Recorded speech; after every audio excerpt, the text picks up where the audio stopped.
നമ്മൾ മിക്ക ഇസക്കെ ആനിമകളും കണ്ടിട്ടുണ്ട്. എന്നാൽ അതിലൊക്കെയും പ്ലോട്ട് എന്താണെന്ന് വെച്ചാൽ ഒരു ഡീമൺ കിങ് വരും. ആ ഡീമൺ കിങ്ങിനെ കൊല്ലാൻ വേണ്ടി വേറെ ലോകത്തുനിന്ന് ഒരു ഹീറോനെ സമ്മൺ ചെയ്യും. ഇതാണ് മിക്കൻ്റെയും പ്ലോട്ട്. പക്ഷെ അതിൽ നിന്ന് വ്യത്യസ്തമായ ഒരു ആനിമയാണ് ഇഷ്ര എന്ന് പറഞ്ഞ ആനിമി. ഇതിനെക്കുറിച്ചാണ് നമ്മളിന്ന് പറയുന്നത്. ഇതിൽ ഡീമൺ കിങ്ങിൻ്റെ മരണത്തിന് ശേഷം അവിടുത്തെ ഹീറോയിനെ കാണാനില്ല.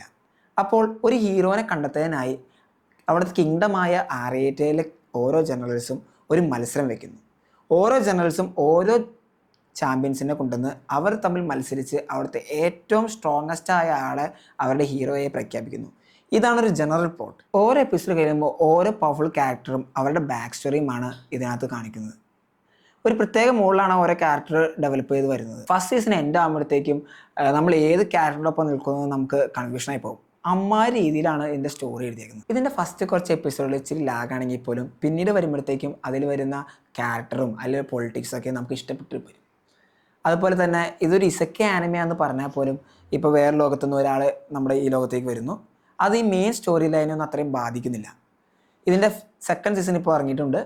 നല്ലൊരു ആക്ഷൻ അഡ്വഞ്ചർ ആനിമയാണ് നിങ്ങൾ നോക്കുന്നതെങ്കിൽ ഇതൊന്ന് കണ്ടു നോക്കും.